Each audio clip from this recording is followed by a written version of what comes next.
My name is Megan Mahoney, and I'm one of the program committee volunteers, and I'd like to welcome you to this session. Before we begin, I'd like to acknowledge that the Canadian Science Policy Conference is on the territory of the Anishinaabe Algonquin Nation, whose presence here reaches back to time immemorial. It's unceded and unsurrendered land. We respect our traditional hosts, and we thank them for allowing us to operate on this land. So today, I'd like to introduce the panel. We're here talking about building a more sustainable future through labor market information, and this panel is hosted by the Toronto Metropolitan University. So over to you. Thank you very much.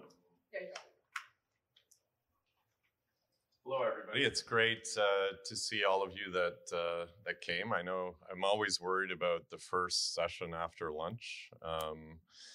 And, you know, with the scintillating topic of labor market information, we weren't sure whether we were going to have enough seats, but I think we're happy that you're all here. And I actually like small audiences because I think we can actually interact a lot more. So hopefully when we get to the question and answer, we'd love to hear from each of you and hopefully have a engaging conversation. To get started, we're actually just going to ask the panelists to each introduce themselves and tell us a little bit about how they work with labor market information, some of the work they're doing. And we'll start at the other end with Tony. Thank you, Mark. Hopefully you can all hear me. Yeah, there we go. Excellent. And indeed, labor market information is a very scintillating topic. So I'm from the Labor Market Information Council, so I am paid to say that. But indeed, it is what we do and what we love to do at LMIC. I'll give a bit of a background about the organization because some of you may know us, some of you may not. It's a bit of a unique entity in the world at large and within Canada. So we are now about 4.5 years old. We are an independent nonprofit, but funded by and created by the federal, provincial, and territorial governments from across Canada. So our board is made up of representatives from each of these labor ministries, as well as Statistics Canada, with whom we work very closely. We were created as a permanent but arm's length body to ensure or support Canadians to have access to relevant labor market information to make more informed career decisions. And that includes decisions around education, training, and increasingly that means providing insights to the much wider ecosystem connected to labor market information that's generating policy responses to, right now, of course, labor shortages is the hot topic, skills demand is another one.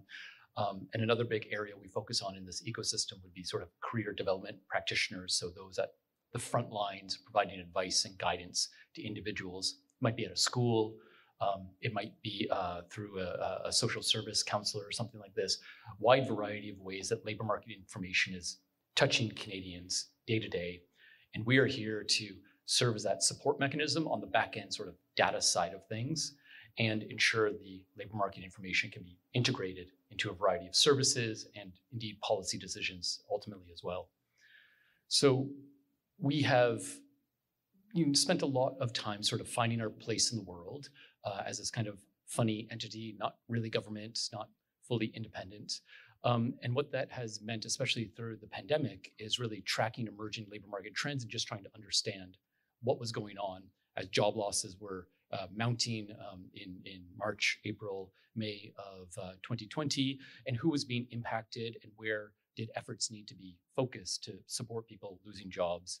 And then very quickly, the reverse of that, of course, where are the job gains coming back and where can we sort of help businesses navigate the challenges faced as they're trying to bring people back into the workforce. Now that the pandemic is partly behind us, not entirely, we're facing very different challenges, but we're at a very interesting point for the organization where we can sort of take stock and look at the long term of where we want to go and be that sort of linchpin in transforming labor market data into information. And that means working with the partners who, again, are at that front line in the policy space, working with Canadians. The last thing I'll say about kind of the current set of work we have is a big project right now that's underway with the Future Skills Center is, broadly speaking, what we call the Data Hub. Now, we're thinking about rebranding it because nobody knows what a data hub is, and so that's my bad. But the idea is that we are trying to bring structure and organization to labor market data that's held across different sources. StatsCan, obviously a huge source through the labor force survey, census data, job vacancy survey, what have you. The LMLP, Education Labor Market Labor Longitudinal Platform, if anybody knows that. But also there's a bunch of non-standard data out there. So job posting data is a big one that we work with a lot. Lots of interesting sort of skill dimensions in there, as well as other work requirements. Really very timely, up-to-date data that you can get there, which people are using. Provincial governments are buying this, using it in different ways, and we're trying to bring some sort of coherence across the pan-Canadian system in that space. And that's where we have a sort of unique role where we can be working with this sort of experimental data, if you want to call it that. That's not official. It's being used. It can be useful, job posting data, but it does come with many caveats, and you have to be very careful with how you use it and inform your policy decisions or inform your clients when you're giving advice. But that's another big set of non-official data that we're trying to draw in, bring structure to, and organize into this data hub, and ultimately make it available, not through our own dashboard, not through our own website. I have to constantly tell people it's not a dashboard. It's not what we're building. We do build dashboards. They're fun, they're pretty, but they're not really what we're aiming for. We want to build a system that can pipe into other use cases, other front-end tools. So that could be a dashboard for a policymaker, that could be a report for a firm that's trying to look at the labor market challenges of finding employees. It could be a tool to support individuals sitting down with a career counselor to navigate their career options. There's a wide variety of different use cases out there, and we're just trying to bring coherence to that back-end common data challenge, and then increasingly provide sort of what I'm calling support services, just to make sense of that data, help those other organizations understand those caveats, limitations, and best practices when they integrate that data into their services, into their products. And so that's probably the biggest thing that we have going on right now, in addition to our kind of research and ongoing tracking of labor market issues and trends. So I've talked a lot already, so I'm gonna stop here. I'll pass it back to you, Mark, or Jennifer. Yeah. Thank you. Yes, on LMIC. I remember actually when your previous successor, Stephen Tobin, came to our offices probably 5 years ago, or 6, when you were kind of just getting started and developed. Well, he was just starting out at that time. So yeah, good to know that he has a good successor there. With you guys, Jennifer Griffith, Food Processing Skills Canada. We are kind of, I guess, the hidden sector, I would say. We're the largest manufacturing sector in Canada, with the biggest labor workforce, about 300,000 workers in manufacturing for food. So we're not creating widgets or gadgets. We've got to eat. If we don't have a food supply, we are starving. So we consider ourselves fairly important, and we've been getting a lot of that recognition, I think, as of late with the federal government and so forth as well. Food safety is so important. The quality of our food, where is it coming from? So, we're not dealing with the ag side. We're not the retailers at the grocery store, but it's everything in between that's being produced and put, in front of your families, and what you're picking up from the grocery stores has all been manufactured someplace, sometime across the country. We have about 13,000 facilities across the country. During COVID, we've actually grown. I think there's a lot of mom and pop shops, entrepreneurs, they're taking their grandmother's recipe and learning how to batch that up, and, trying to understand the food safety practices that go around that, getting them onto your grocery stores. We're working a lot with Farm Boy, locally and in Toronto and so forth, and really looking to upskill and train those current workers, and at the same time creating the pipeline. So labor shortages have been around for our sector for a long time. This is nothing new. We've known we're going to have a shortage for many, many years, as we have an aging, workforce, especially in Atlantic Canada and so forth. We're seeing kind of the change of the guards, at our manufacturing facilities. The managers are now, getting younger and taking on new practices, trying to really change that workforce culture. But everything started with labor market information. We've been around since we're kind of part of that sector council family. We're not for profit, but we're not for loss either, which we like to say. We develop all these great products and tools and so forth, but to really get that benchmark set within the industry, but we have a lot of products that we do, provide to industry and sell and so forth as well. But we've been around quite a long time. We were the National Seafood Sector Council in 1997. I came on in like 2000, 2001. So I've been there over 20 something years now, where we were seafood and now transformed over to olive food, because government said, there's nobody representing the skill sector in olive food manufacturing. So we took that on in 2008. So we were kind of the last of the new sector councils that came up, but we're thriving and doing very well. There's a huge need for what we are doing, but labor market information has been very important in terms of understanding what our future needs are. We relied heavily on the temporary foreign worker program for the meat and seafood sectors especially. So really trying to assist with that. They love using the labor market information and data for that. Yes, LMI to me, I'm like, yeah, LMI, it's boring. We have to find different ways to make it cool and innovative, and I love analytics, right? I'm a sports girl. I love knowing about the stats and the data, and NBA, if Curry has 3-pointers, he's made 7,500 3-pointers, but you have Shaquille O'Neal maybe tried 22 in his life, but they're still ranked in terms of scoring in the top 20, right? So how do we make that relevant to today's young people, to the industry? I was asking my daughters, they're in their 20s, like, where would you go to look for a job? They're not going to know LMI information.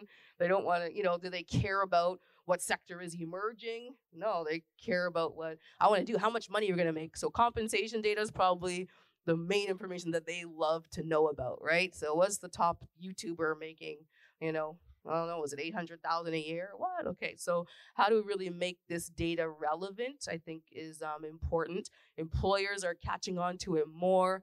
They're really liking to use that information. But I think we have a long way to go with youth and young people and actually going to LMI, labor market information data. Other countries love it. Canada's very good at labor market information, so we are top in our field in that area, I think, along with standards development, occupational standards. So we are leaders in that area, and we should continue to keep doing that good work. So all the stuff that LMIC is doing, some great stuff, and I know Amir will have some good stuff with ICTC.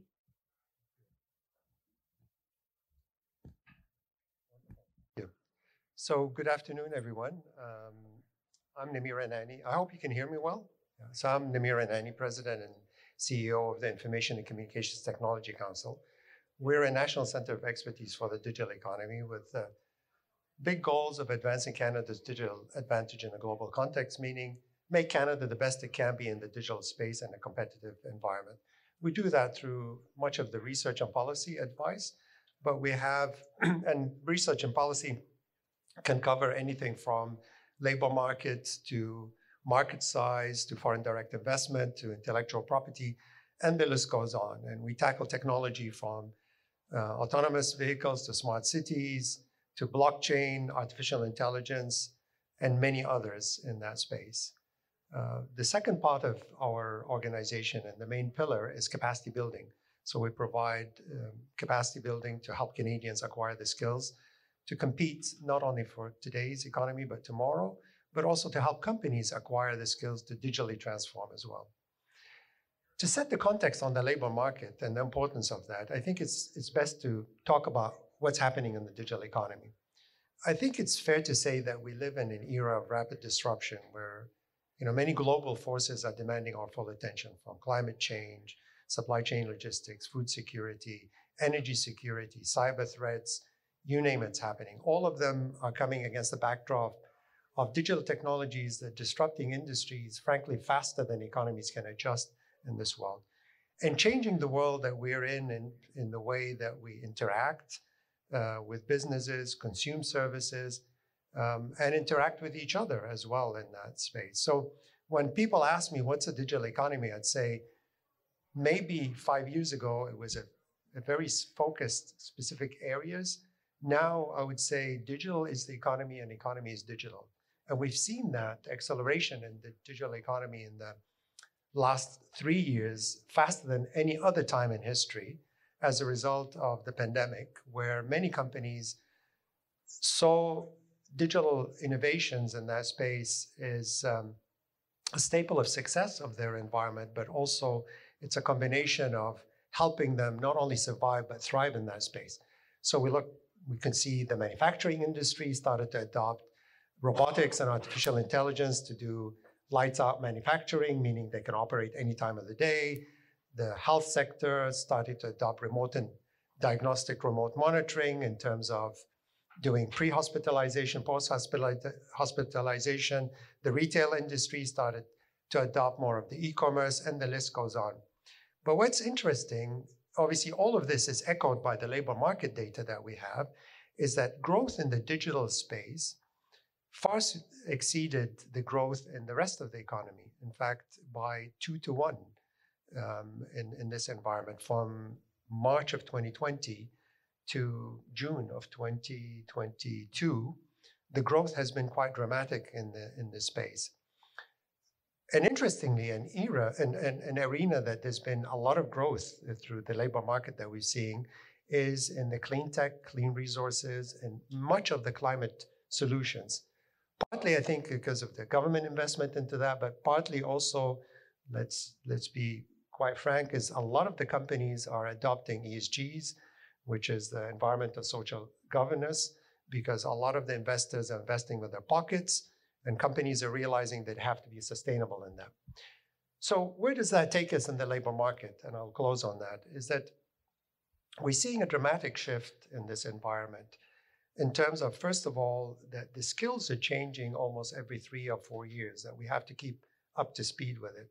And the skills are not only technology skills, people skills, whether you call them soft skills, life skills, or human skills, but also now the sustainable skills that we're, as an organization, starting to develop more and more in terms of environmental mitigation skills, sustainable development skills, renewable energy skills, and many others. The second part is we're seeing a change of the dimension. So it's not only occupational skills that are becoming important, but hybrid skills. You've got a business leader that has to know a lot of the knowledge in terms of coding, algorithmics, to be able to size the markets they're in, to be able to understand if they're in the e-commerce, to be able to understand the size of the market, the demographics of the market, how to upsell and cross-sell in that environment. But also at the same time, if the same business analyst is working with the health sector, they have to know the effective medications on the larger population, the effect of that on the population, or the effective immunization on the larger population. The third dimension, so I talked about the skills and the occupations, the skills of the hybrid. The other dimension is everybody entering the economy now needs foundational skills in digital technologies. So where do I go with that? And I'll close on that point. I think we have to, in the future, look at a holistic level. I think the verticals that we created a number of years ago may be molding together. And we have to reflect on how do we provide, because much of these jobs are not only created at the occupational level, but on the margins of the labor market, that we need to consider and start to understand that growth in that market and how to be able to respond to that need in the labor market going forward in Canada. Thank you. Much, everyone. Unfortunately, I should mention we had one panelist who unfortunately contracted COVID this week and wasn't able to join the panel. So we have more opportunity for you to participate in the end by asking questions, so be thinking about those questions. I just want to go back to Tony. You mentioned the Data Hub, soon to be rebranded. But can you tell me a little bit about what the vision of that is? I know you touched on it a little bit, but I just want to dig in a little bit deeper, because we're talked as well, everybody kind of touched on the need for frontline organizations, or those people working, say, as career counselors, coaches, different frontline people interacting with youth and different people in transition in their careers. How will this LMI Data Hub potentially help from that perspective? I just want to dig into it a little bit more. Zach? Yeah, I didn't want to dig too much into it in my opening remarks, but happy to speak on the data hub idea more. As I said, the broad idea is a facility to help transfer or transform data into information. So from those raw numbers, I'm like Jennifer, I like the numbers, but that's not how most people are. It's not what they need for their day-to-day decisions, right? And even many policymakers aren't going to dig into the numbers. So what we want to do is solve what are the common data challenges that everybody's doing. Accessing the same data, cleaning it, transforming it, all that boring stuff that if you know any data scientists, this is what they're spending their time doing, right? Everybody's doing it across the country. It doesn't, once you do it once, it's not hard to do again once you have those pipelines set up to pull it in, clean it, structure it, make it available.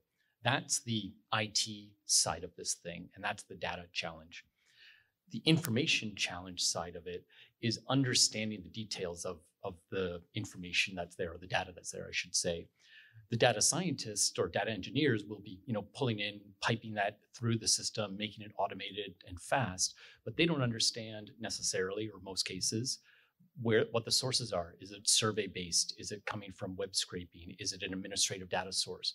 Very different types of sources of information telling you very different things. That knowledge and understanding of the nuances is critical when you want to make that data relevant and used in the best way by different organizations. And so on the information side, that's where I see LMIC as sort of, maybe it's the hub itself in the middle of a bunch of spokes, reaching out to the variety of organizations, partners who are using this data, trying to make decisions either for their organization or for their clients. And we provide that support in understanding the nuances, challenges, how best to use it. One example, the labor force survey, something we use a lot at LMIC, reports on hourly wages, self-reported from individuals who respond to that survey. This education labor market longitudinal platform thing that I mentioned is a bunch of earnings data from tax files connected to actual student records. So you went to this university, you studied this program. Amazing tool, very powerful. It's earnings data from tax files. Completely different concept than hourly wages reported. It is how much you report your gross annual income to the CRA. It misses a lot of things. If you change jobs in the year, if you're a part-time worker, if you work multiple jobs, that's not necessarily captured or not easily captured in that kind of data set. Both very relevant in different situations for different kind of audiences. And understanding those nuances and those differences, that's where we have that sort of depth of knowledge and can sit down with clients who want to use the data and understand, I need to, for my clients, use hourly wages, and somebody else, you know what, actually, this annual earnings data is great. It's all I need for a broad picture for the students at my university, whatever the case might be. So for us, that vision is really trying to support people in using that data and making sure all of our partners are following those best practices at the same time that we're solving those common data challenges to try and reduce duplication and effort that's happening right now. So that's the big broad picture. Longer term, I have lots of other ideas, which is basically sort of bringing information back into the data hub from these partners. Right now, I'm just talking about information flowing out from these data providers. Eventually, I would love for the bespoke information being used by career development practitioners who are helping, persons with disabilities in Toronto. One of our partners we've been talking to, maybe they have useful information on the types of employers that have more accessible services, for example, that can flow back into it. I don't know, that's a longer term sort of vision, but you can imagine this being eventually a two-way street as well, and then having better data sharing across the system with our partners. Great, Jennifer, you were mentioning, and we all know some of the challenges, in companies in your sector finding labor. You mentioned it's not just now, it's been for many years. Can you talk about some of those challenges and why the idea of understanding labor market information, having both supply and demand, and being able to synchronize those and then develop programs around it, or reskilling and upskilling to make sure that our companies have the labor they need. Can you talk about some of the challenges, maybe even some of the programs and some of the things you've done in your sector? We have a lot of companies that are rurally based. So that's one I think, challenge and obstacle, right? So we know from our research that new Canadians are more apt to working in our sector. We don't have the sexiest industry, right?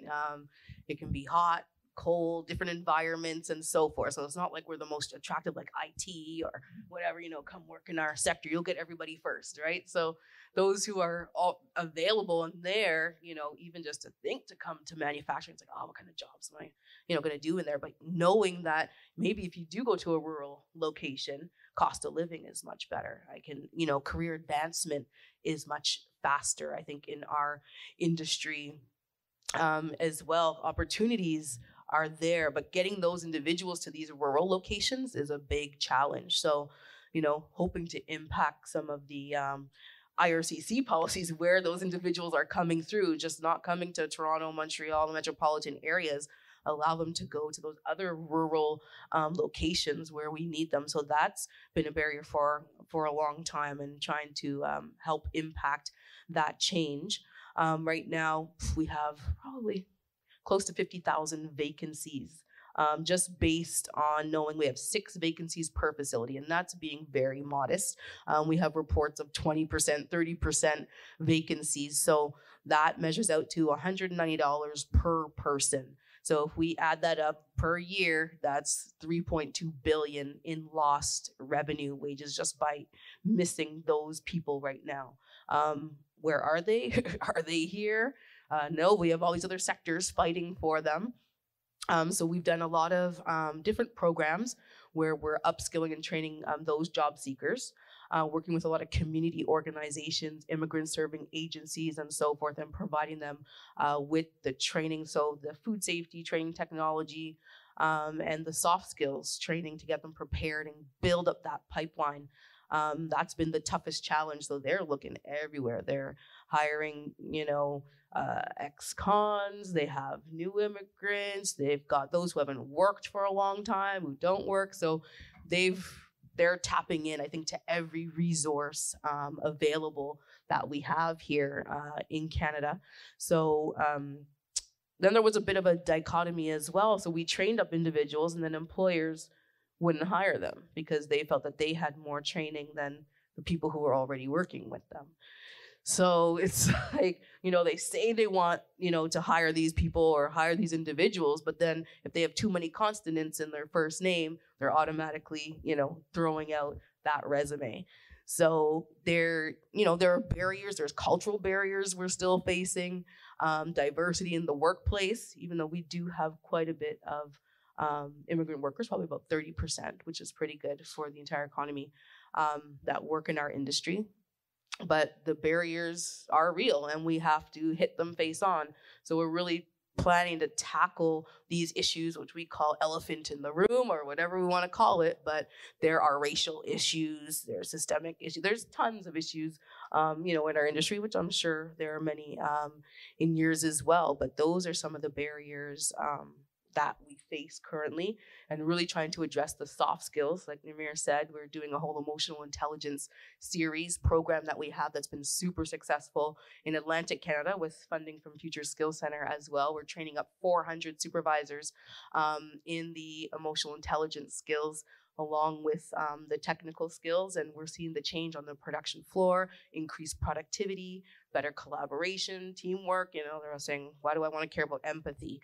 So, we're having some of these older age groups who are actually, they're printing out their certificates and their binders. They're proud of what they've learned, and they're really sharing that on the production floor. So seeing those outputs is really what we want. And all of these programs and things that we've developed, we're all based off of labor market information and what the industry needs are right away, and having the pulse of what industry is looking for. So coming up, we're going to be having some rapid results. That's kind of our latest thing coming up, where every quarter we want to measure vacancies, people who have retired, new hires, things like that. So we have it at the tip of our fingers, trying to do that on a regular basis. Great, thanks, Jennifer. Namir, you mentioned, talked a little bit about in your opening around the impact of digitization across sectors. Can you dig into that a little bit more? What trends do you see happening? And you mentioned how, IT is not a sector unto itself. anymore. It's actually across all sectors. Everything's being digitized. The importance of basic literacy, digital literacy. Can you talk a little bit more about what you're seeing, some of the trends, not only kind of in entry level roles, but also higher skilled roles, and what you're thinking about at ICTC?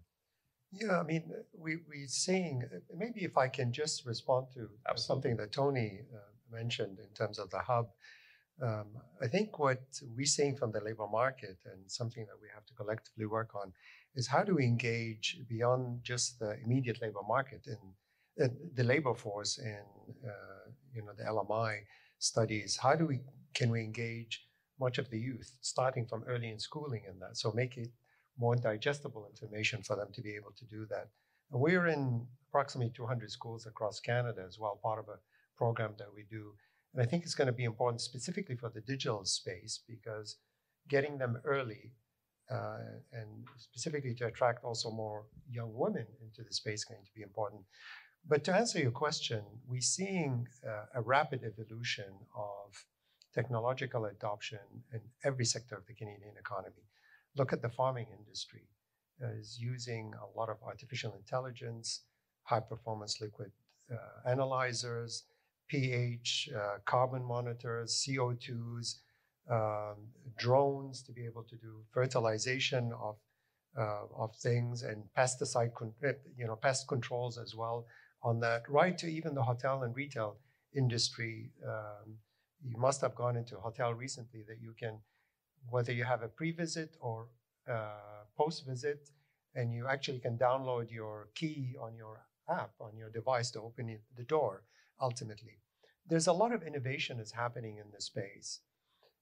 And artificial intelligence is becoming mainstream across every sector of the Canadian economy, let alone many of the industries, and manufacturing is using supply chain logistics, virtual and augmented reality, and the social media. 3D printing is disrupting a lot of the manufacturing sector, because you can set up shop at home, do much of the 3D printing. You either partner or compete with some of the companies. I started my career in the pharmaceutical chemical industry, where most of the manufacturing plants were very dedicated, sophisticated sort of plant doing that. Much of that industry is being disrupted by 3D printing, where others are coming in, and the supply can be provided by other capabilities. But obviously on the labor market, we're seeing a rapid change in that environment in terms of the skills needs. I talked about it a little bit earlier. We're seeing almost every 3 or 4 years, different coding capabilities, different knowledge. The soft skills, we've developed also something called agile industry mindset. It's a combination of many skills that you need.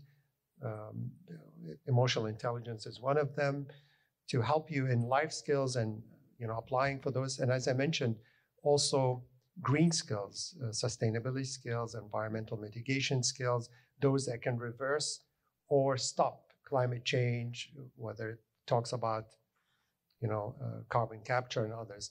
But technology is happening everywhere. What are the exciting places to be in? Obviously, everybody knows artificial intelligence, quantum computing is happening. But I think the most exciting era that we're seeing, and it was a surprise to me in the labor market, is very much the climate solutions. I mean, you've obviously heard of the green hydrogen, the announcement between the government of Canada and Germany to develop clean hydrogen, that actually its sources is not fossil fuel. The source is water. It's through electrolysis. The electrolysis is powered through wind generation to be able to take water, which is H2O, and separate it into hydrogen and oxygen. And you're creating hydrogen. That's an area of growth. There's a lot of then turning it into what they call the fuel cells that are in the cars. So as much as our focus is on electric vehicles now, which is the right path to be, let's not overlook the capabilities of also the hydrogen and fuel cells, because the growth market in that is quite remarkable. So we're seeing skills are being demanded in every sector of the Canadian economy. These are the occupational skills, but any entry level that you have. Look at your jobs, look at the people that you hire. Even an entry level and administrative support and others, they need to know mobile banking, they need to know cloud business. They must have some knowledge of the capabilities and the technology to be able to operate in nowadays. Social media, how to operate that, and to go with this concept. But I think more and more we're seeing as companies adopt ESGs, which is environmental social governance, the focus has been shifting, and we're getting a lot of calls recently in terms of where do I find those skills, the digi-green skills that help me as an organization become more sustainable, reduce my energy costs, be more productive, at the same time, carbon neutral, ultimately. And I'll close on that point. I think what we have to think as an economy is that it's true with the climate change, there is definitely a notion of social and environmental responsibilities. But I think it's more importantly, it's an economic opportunity, because even the World Economic Forum indicated recently that the world will have to spend $2 trillion per year until 2050 to combat the 1.5 degrees rise in temperature and all the colossal impacts associated with that. But that means it's a great opportunity for us to develop the talent and the skills in that space. And how do we turn this zero carbon challenge into net, or zero carbon economic to a net gain for Canada economically, is going to be the plan for the future for us in Canada. Okay, I'm going to go to the audience. Anybody have any questions? Michael.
Do you want to start, Jennifer? Sure.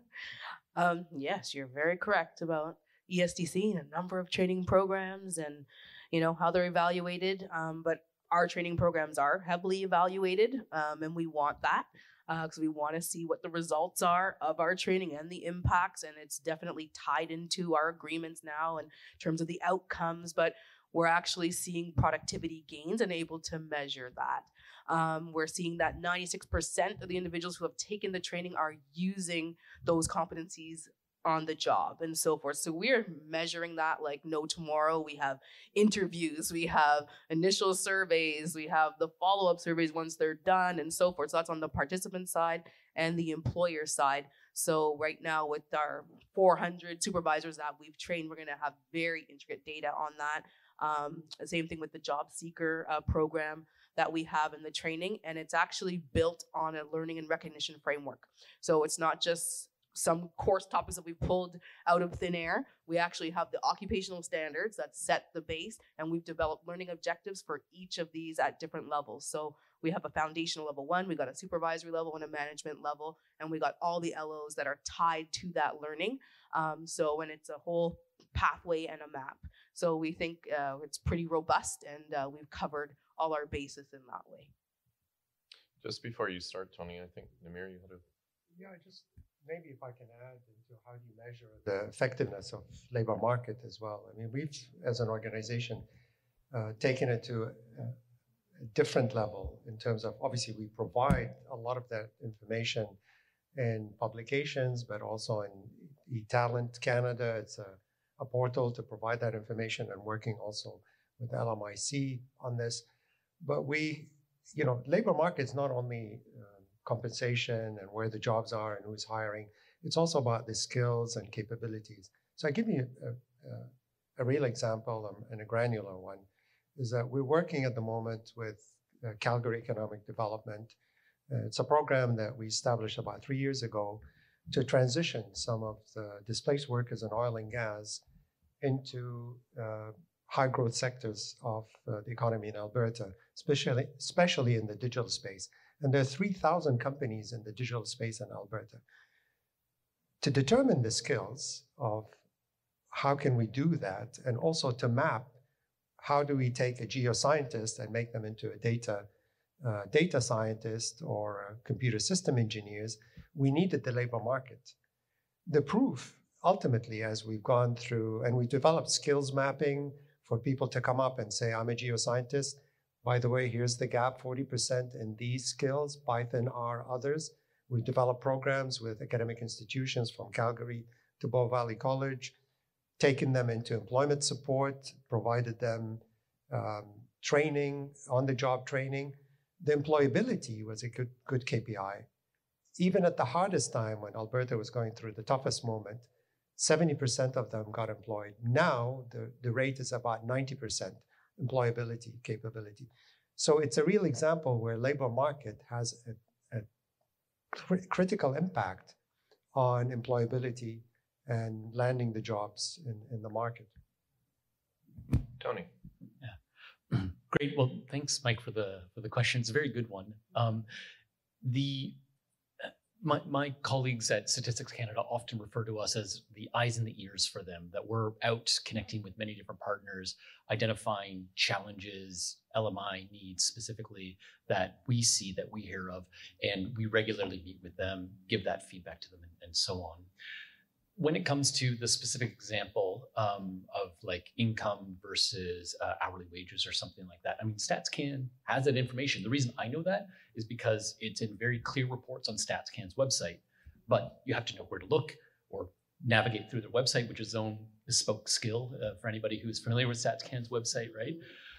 They do a great job explaining this for sure, but they have everybody as their audience, right, in the world, and certainly with Canada and beyond. We are targeting that world that's trying to utilize or integrate labor market information into their day-to-day activities, who are not necessarily experts. They don't have time to dig through the StatsCan data. However, the core of your question, I think, is spot on. And the example I would give is something like job posting data. We're using that, we're making that available to our provincial partners, sector councils, what have you, because that data is being used, whether we provide it or not. But the National Statistical Agency, for good reason, doesn't want to provide it themselves, because there are all sorts of problems with the quality of that data, skewness, as you can imagine. We can have a whole session just on that, really. Where I would love to see that go one day is for the private firms that are generating the data being scraped from job posting information to eventually be owned by StatsCan and curated and made as good and reliable as possible from a public source. Now, that's years and years down the way. It might be something LMIC does more of.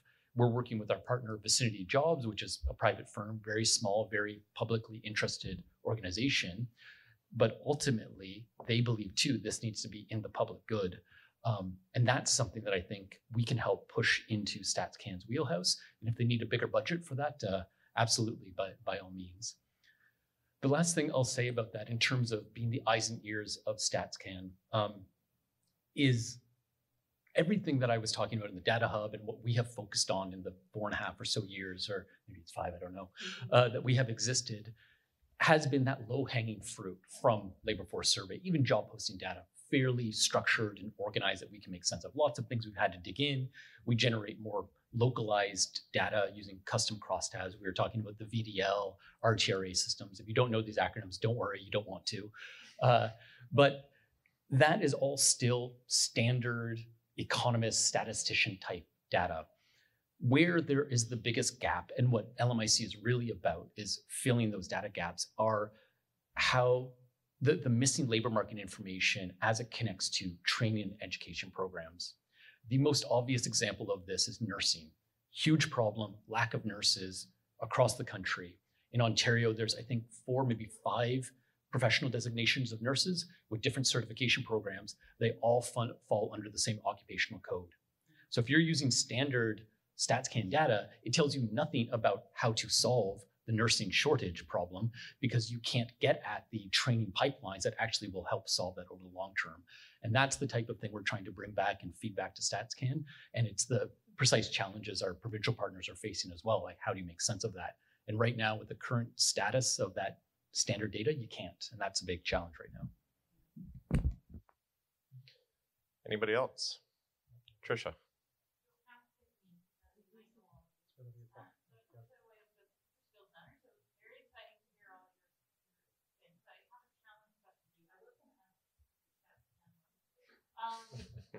So we've just lived hopefully past tense through a public health global crisis. We know that information doesn't always lead to action, right? We got lots of information about vaccines, about infections, didn't mean that people always took action. So what do you think is needed in addition to information for people to make decisions based on health? I think I'll take a stab at that and then maybe hand it over to, I think one of the things that excites me, and I'll flip back to the work that the LMIC and Tony are doing, is that it's the accessibility of the data, and then where the data can live and exist. So we have, I remember working with the province of Ontario. They decided they were building a new LMI website, and they decided to do a survey of post-secondary students to see, how they would use LMI, and they didn't realize that nobody even knew what LMI was. Like, even asking the question, how would you use LMI? Everybody's like, what is LMI? So for me, I can tell you for sure, it's not a Google trend search of people in post-secondary going to Google and putting in LMI and then going to Stats Canada and trying to figure out their future. Now, that's not going to happen. So we've focused a lot of time, I think, on LMI for researchers, right? LMI but how do we make it accessible? I think that's really what we wanted to get to in this panel today. So thank you for the question. What I think is important is that, so this data hub that Tony's building and bringing together the data, which then can be made available to other platforms. So through an API infrastructure, it can then be delivered into platforms, tools, systems that people already have eyeballs on. So we're not asking them to sit down and search for something, go be motivated and go to Google and then go to Stats Canada and work through data tables. No, it's actually in the system in their school that they're already in and using. So if we want to influence young people into what are roles or careers or what might be peripheral to what I'm doing now, or what course might I even want to take that might give me an edge, can we get it into the systems that they're using in the school? And this is a very start. The work that the FSC has funded and that Tony is pulling together is the start of actually being able to create that structure that we can add it into platforms. And when you add it in the platform, you then have something very powerful, which is a person's context. So what's important to them, where are they, what's relevant. So if you can do that and you can put it where their eyeballs already are, that's game changing. If we want to just build another website that nobody's going to look at, that's not going to be game changing. So hopefully that's my opinion, but I'm going to hand it over maybe Tony first. You use the key word there that we've brought up before, which is contextualization. And that's why it's so important to have all of those different organizations with their specific use case, their specific clientele, make use and understand how to make use of the data. That's where it's game changing, as you say, not another dashboard, not another website. And that's where the data doesn't need to be perfect either, because if I'm living in Sudbury and I'm a job seeker and I want to know what are the 5 companies that have hired for my type of role, that alone, that's LMI. To me, it's LMI. and it's useful for me as a job seeker. It doesn't mean that the whole data set of scraped jobs has to be perfect, right? It still is informative. So it's knowing how to use it to inform people. Jennifer, do you have any comments? Definitely in agreement with that. We're always struggling. Like, I want the economist to be able to tell the story, right? I want the story within the numbers to really be able to present it to the general population in plain language. So I'm always pushing the economists to give us that story and look in between the lines and, so forth. It's hard to have those creative writers as well as those economic thinkers, right? So it's really just trying to find the best ways to present the LMI and not getting too overwhelmed with it, because we know there's tons of data, but like, we're working with a program called Careers Now out of Ontario, and it's really just trying to let everybody know about our industry and the careers in the sector. But they're doing, cute little TikTok videos and just saying these jobs are available. Did you know? Or, this is the career of a meat cutter or cheese maker, whatever it might be. But it's just, putting it to funky music and so forth. So we can use the data, I think, in cool, small, different bite-sized ways. And maybe it's not a big, huge report every time that we're just slamming on a table where, yes, government loves it, educators, academia love it, but, how do we get the general population to use it, like you were saying? Namir, Tony? Go ahead. The idea of making the information data cool and usable, I think, ties in exactly to one of the funny things that's happened with two of the pilot projects we have going right now.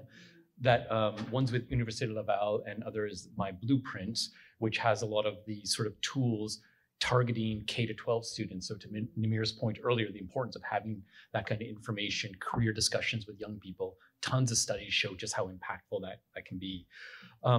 But with Université Laval, the story you were just talking about, TikTok videos, whatever, we wanted to test the data hub, see it pipe into the system, and specifically their School of Career Counseling and Services. So it's their graduates, career service professionals who go out and now help individuals across Quebec make these decisions.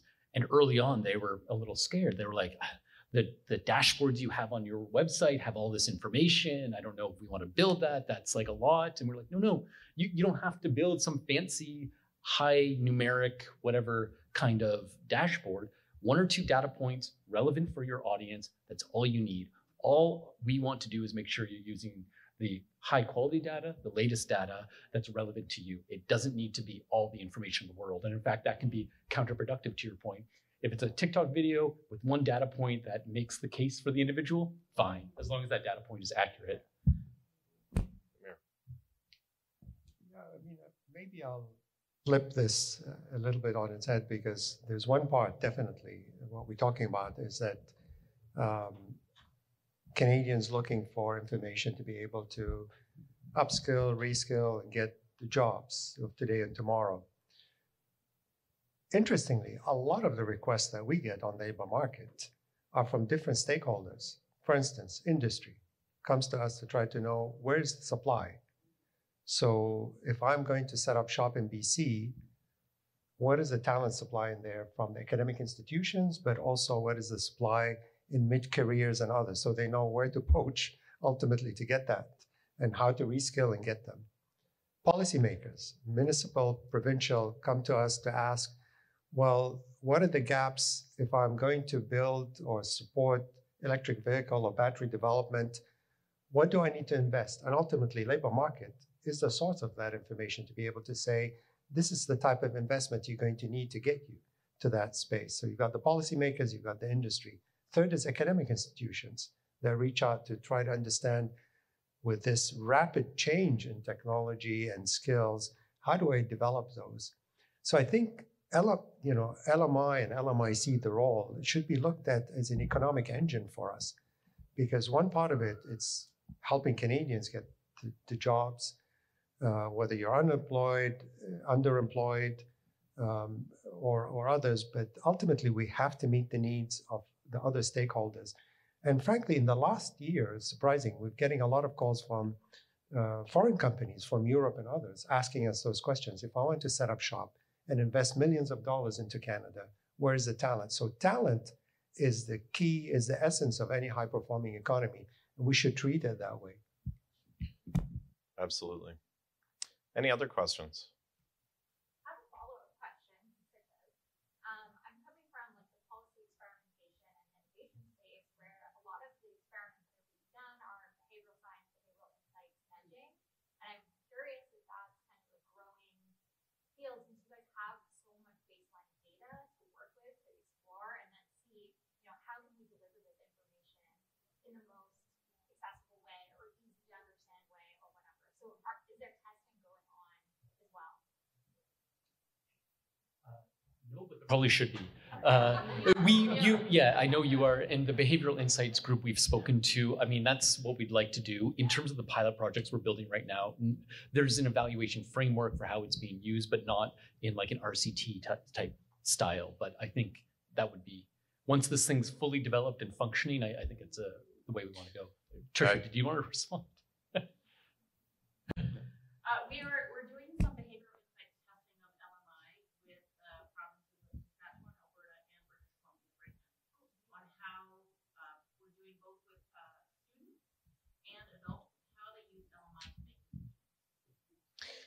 Yeah, and I think there's probably many more layers to that, especially when we start talking about having the LMI in platforms where we have, so that gets really exciting. And we've worked with behavioral insights as well on a number of projects, not specifically around LMI, but we certainly see a lot of opportunity in that, because just slight changes, as we know, and slight nudges at the right time can have a huge impact. But again, we want to make sure, where are we nudging? We've had a lot of issues in the past where we need to double the pipeline for this type of role or that type of role, and then all of a sudden the jobs aren't there, right? So I think there's understanding supply and demand and the characteristics and contextualizing it for individuals to be able to make them more informed decisions is going to be really important. Over here.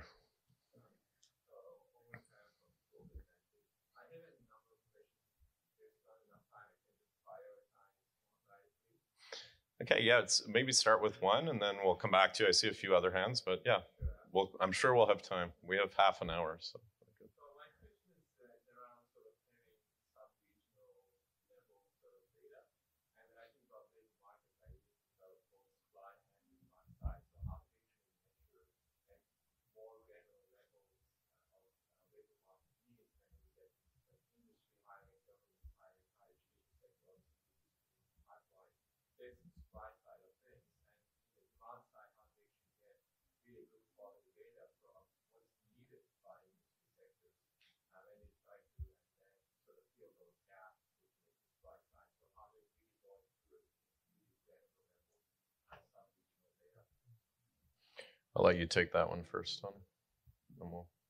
Sure, but I'm just going to pass it over to my esteemed colleagues here. It's a great question. And when we were founded, that was like the mantra, local granular labor market information. How can you get to that? So we dug down at the existing surveys, the existing administrative data, what have you. And you just can't get that granular with the existing data system that we have now. What I think increasingly we need to rely on, and this is, I think, where the future lies, is all of that qualitative information. I forget who, maybe it was Jennifer was talking about, the local employer who's hiring 5 people. That's never going to be captured in a survey. Maybe you get some of that in a job posting web scrape thing. It's not going to be perfect. But I think connecting, like building a system where that kind of qualitative information can be fed back to a variety of key players, that's the way forward. Labor markets aren't just, it's not like financial markets where you can just track minute by minute changes, right? It's always going to have that social human dimension to it. And so you need to build in the collection of the qualitative data into that. And I don't know exactly what that looks like, but I think that's the long-term vision here. And the sector councils, I think, are critical in that, because you have your hands and partnerships with so many of those local organizations in those specific sectors to identify those needs.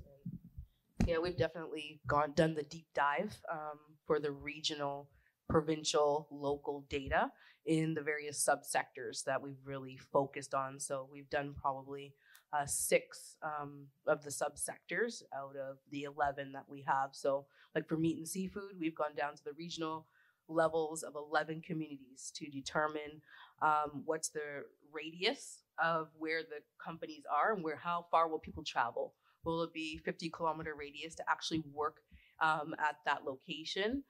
We did full interviews with the mayor's office, the regional governments, and so forth to actually get the full scope of what's needed in that region.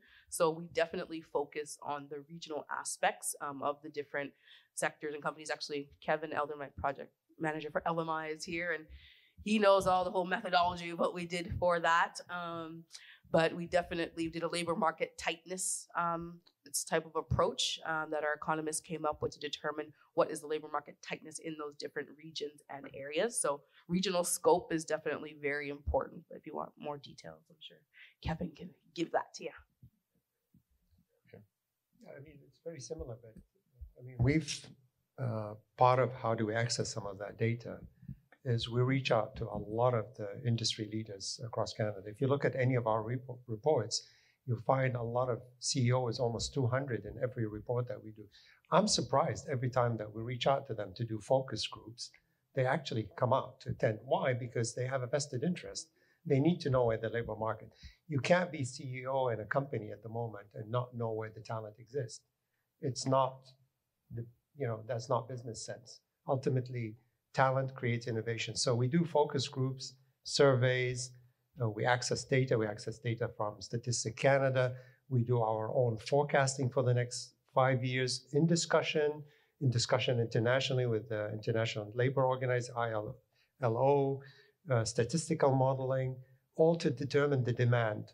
The supply is a complex one, and that's where I want him to help me a little bit more. We do a lot of that analysis to try to figure out which academic institutions are, turning specific talent into specific competencies. But I think Magnet has the magic sauce for that, I think, in that. Not yet, working on it. Still brewing. Barbara. Yeah, maybe I'll ask, given that, that sort of magnet has to see the top, apparently. So then I sort of wonder, Mark, where do you see the future in terms of sort of aggregating all the good work that the Labor Council is doing? Because I do really think that is where the work, the magic sauce actually lives. It'd be great to get it all onto one plate so that we have everyone has the access to the same menu, so that when my kid is coming up to graduation, there's actually a place where I can go and I can sort of surf through some different sectors to see, if he does start as a dishwasher, what is his opportunity to become a hotel manager? And right now, parents just have no idea where to go.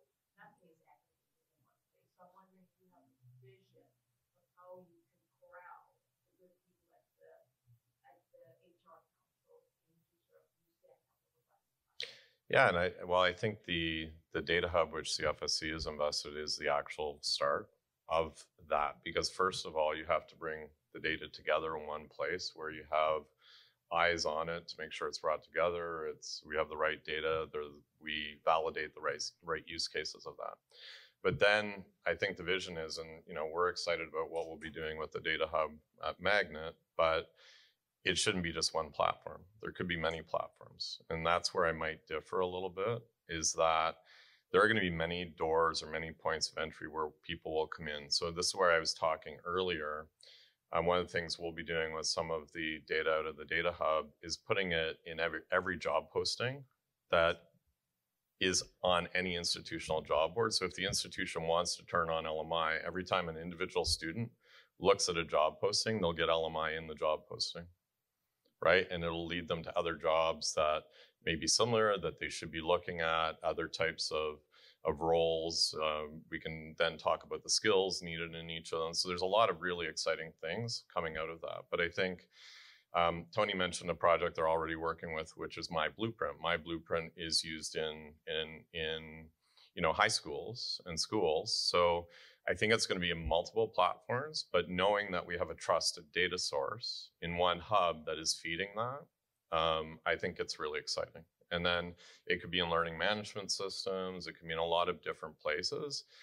And what's really powerful is, again, the blending of what's in the data hub, but also the context that we have about individuals and platforms like Magnet or D2L or other platforms. Like that's what becomes really interesting, because once you have a little bit of an understanding, we can start to see like what are the jobs that people are looking at on the different platforms. Well, we can start nudging in other ways as well to say, maybe you should consider this, maybe you should consider that. The parent piece is also really interesting, because I'm talking about getting it in platforms maybe that youth are using or frontline workers are using. But I think the parent piece becomes really interesting, certainly through youth bringing things home and discussing with parents. If you can empower the youth to have a better understanding of their options in their future, they can have more meaningful discussions as well with their parents. But you know, for many years, I was actually a coach and counselor of people looking for employment, both MBA students and other. And, you know, it's impossible for anybody, right, in that kind of a role to know everything that's in the system, right? It's just not possible. So I like to use the example of, you know, what I think we need to build. We're asking all of our frontline workers to be superheroes, basically, in their role. Like they're trying to have to give advice and help many people. And I think what we can do, we can't make them all like Superman, Superwoman, but we can actually give them the Iron Man suit, right? We can actually create a tool for them that empowers them to do a better job. And that's kind of the way we're thinking about it. But it's not going to be, I don't think it's going to be one system, one platform. We need a more open, but we need to know that it's coming from trusted sources. The challenge would be is if, you know, everybody's using different things in different ways. And I'll give you an example. Like, you know, LinkedIn has amazing data, but we can't actually really understand how they're putting it together. They won't reveal their methodology, et cetera. So that's a problem, right? If we understand how the data is coming together, the methodology of how it's put, that becomes more meaningful. And then from a public perspective, we could get behind that. But I have, like, there'd be a challenge for me because you get into marketing motivation in certain commercial platforms, right? Like, so, and advertising and everything else that plays into how that data is showing and who's so I'm really excited about the work that, like I said, that the FSC has invested in with LMIC. It's the start, it's the beginning, but I think that's the future. It's not building a new national website that everybody's going to sit down and Google and hopefully go to. That's not going to happen. Yeah, absolutely. Yeah. Yeah, right now we have over 140 institutions in the country that we could feed LMI to, and or information from industry sectors and so on to talk about like trends in an area. So, but I think it's incremental and it has to be in flow, right? How youth are learning, the courses are in, conversations they're having. It's not going to be one kind of separate thing. I think it's bite-sized. To your point, it's like, it's those bite-sized pieces that nudge people along in a way. So I know there are a lot of other questions. We'll go here, and then Michael, and then back to. Okay. Hi there, Mark Shimon, work for ISID, but your previous life I come from the college sector, so a huge fan of LMI because it's what college do.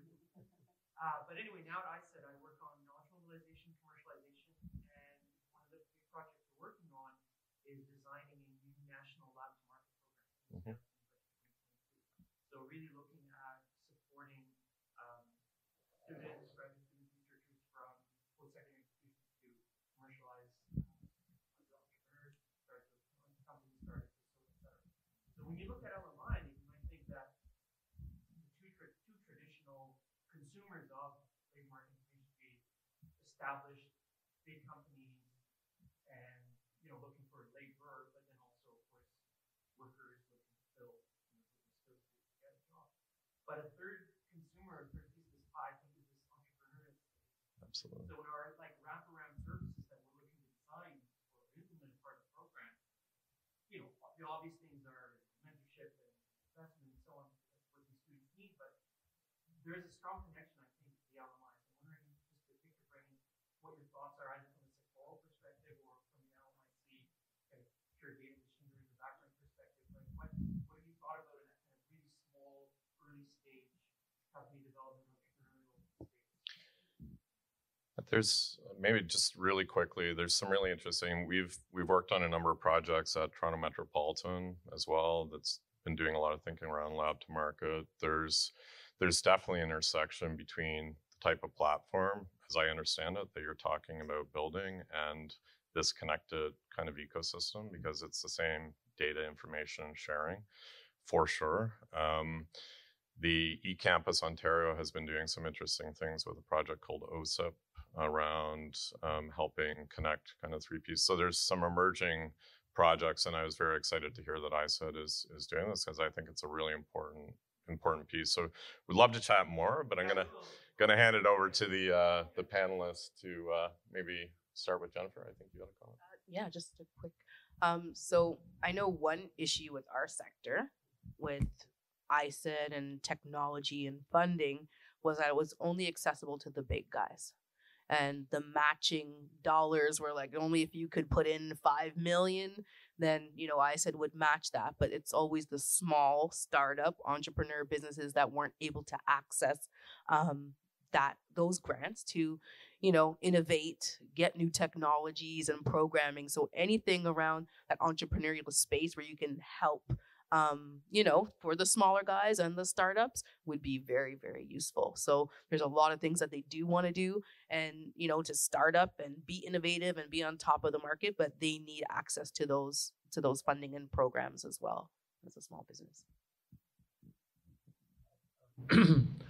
Thanks very much for the question. Also, because it lets me respond to Trisha's question from earlier that I wanted to, and I didn't get a chance to really respond to, because it speaks to the talent pipeline. On the labor market information side, the current set of data doesn't say much about entrepreneurship and starting up a company, right? It's really about employer-employee relationships, that traditional kind of model. There's a huge need, I think, to encourage people looking at job opportunities to think about starting their own firm or thinking about applying an innovative new ideas, particularly at this conference about science policy. I think that's incredibly relevant. How it ties into Trisha's comment earlier is that it's all about sort of that qualitative information, that other set of those other set of aspects of the jobs. What is it like to start your own business? How much time do you have to put in? Probably a lot. You're working all the time. It's busy, but what's great about it? Well, it's flexible. You get to drive the ship or the car, or whatever. Not great with analogies, but whatever it is, you get to do it. And so that kind of information should be provided as part of LMI. And it speaks to as well all of the other sort of dimensions of different employment options. So if you want to work in the food processing sector, you should know that in some cases it might be a cold environment. And so if you don't like that, probably not right for you. If you like that, great. But for entrepreneurship, I think it's something that really needs to be focused more on, but it ties into the qualitative side more than anything else in existing systems. It's not a lack of using what's out there. It's bringing in that new kind of dimension. Exactly. These people are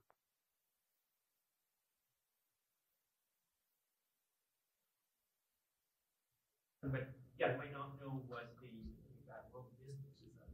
Well, and this is It's often even matching with somebody that may be interested in the idea that can help them. So there's a whole piece around that. And sorry, just to add to that, because the panel session this morning was exactly touching on this, and it really spoke to me when they were talking about postdocs, PhDs, not being trained in sort of the business side of things. There isn't the incentive structure there in typical doctoral programs, right? And that it's a challenge. There are concerns about bringing in sort of the business element. I totally get that. I like the idea of academic freedom, pure research, but there is that need to have people think outside of the academic sort of track and what can be done. And I think entrepreneurship is a huge opportunity for a lot of people in this country where we have so many bright people taking good courses and so on. And speaks to Namir's sector more than anything else, I think, probably.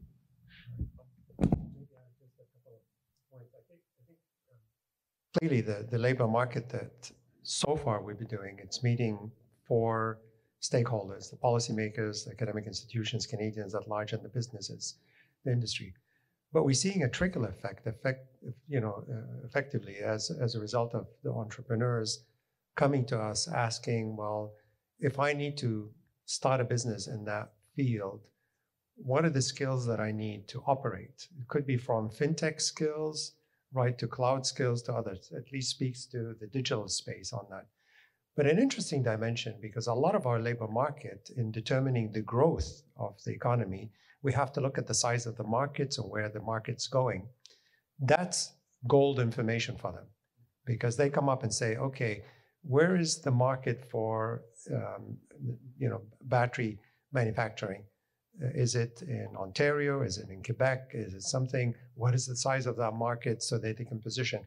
I think maybe it's up to us and working with LMIC is maybe extract that information a little bit more, make it more prominent for the entrepreneurial side and the startup companies. Michael? Thanks. Lots of great comments. For Tony, where does COPS, the Canadian Occupational Protection System, fit into the program run by the CSPC? And with observation on the nurses, I take your point that the SLCT, the standard occupation, is so good, but the whole business of nurse shortage is a very high priority right now. And there is a project that CIHI is funded with Ivy Village to actually push that and to change this and to develop projection models. So you're already aware of all that? No, I wasn't aware. I knew CIHI was working in this area, and CIHI collects the information at the more relevant sort of certification level. I didn't realize that they were working to push Stats Canada in that direction forecast. That's good. It's all the way up to the health minister's last week. Fantastic. Until the premier screwed up. No comment. On the granularity, small area information, there's a private sector firm called Environic Analytics that does a wonderful job of small area estimation, synthetic estimation. So in addition to the different methods that you mentioned, I was actually trying to understand the cost more resources and high-tech resources to do this kind of stuff that is doable. And so I spent many years inside sports.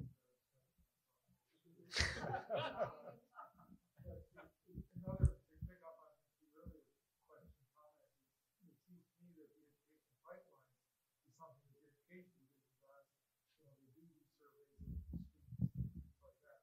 And being able to marry the education pipeline, especially in the health sector, it's really topical now with the labor market potential supply, is something where it's not clear where the boundaries, where StatCan should end, and different non-government organizations, what the StatCan should be in the wholesale business and others in the retail business here with the data. But that strikes me as an important area where more can be done. On your first question, that's the easiest one, COPS. So the COPS standard forecast of labor demand is part of the data hub. That was one of the initial data sets ingested into the beta, the minimum viable product, the MVP we have out right now. We want to ingest more of that. However, we're not limiting ourselves just to the COPS forecast. There are private forecasts. Well, they're publicly available.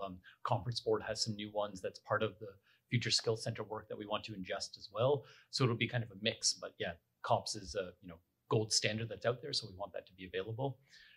In terms of the dividing line between nonprofits like us or CIHI, for example, and StatsCan, I mean, that's an ongoing discussion and debate, right? Like finding that right balance between their interests and ours. One of the easy things to identify is we're not a collector of data. We're about 20 people at LMIC. It's not huge. We're not going to run a bunch of surveys or collect administrative data. That's StatsCan's world. We just want to help translate that into useful information for a variety of different specific LMI uses across the country. Well, I can't believe we made it. We're at time. I've gotten the notice. We did. I actually was sweating when we had one of our panelists dropped off. I'm like, it's an hour and a half. That's actually a long. We can talk about labor shortages more. We could have gone into many other areas, but I really appreciate all of you that came. Thank you so much. And I know, Omar, you have some other questions. I'll be around, and I'm going to hand it back to the volunteer. Sure. So actually, I was Thank waiting. you. Oh, I thought she was telling me to.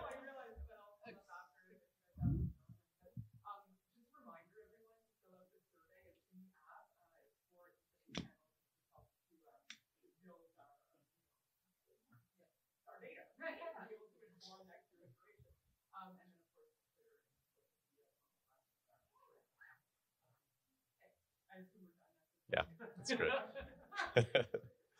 Thank you, everybody. Scintillating.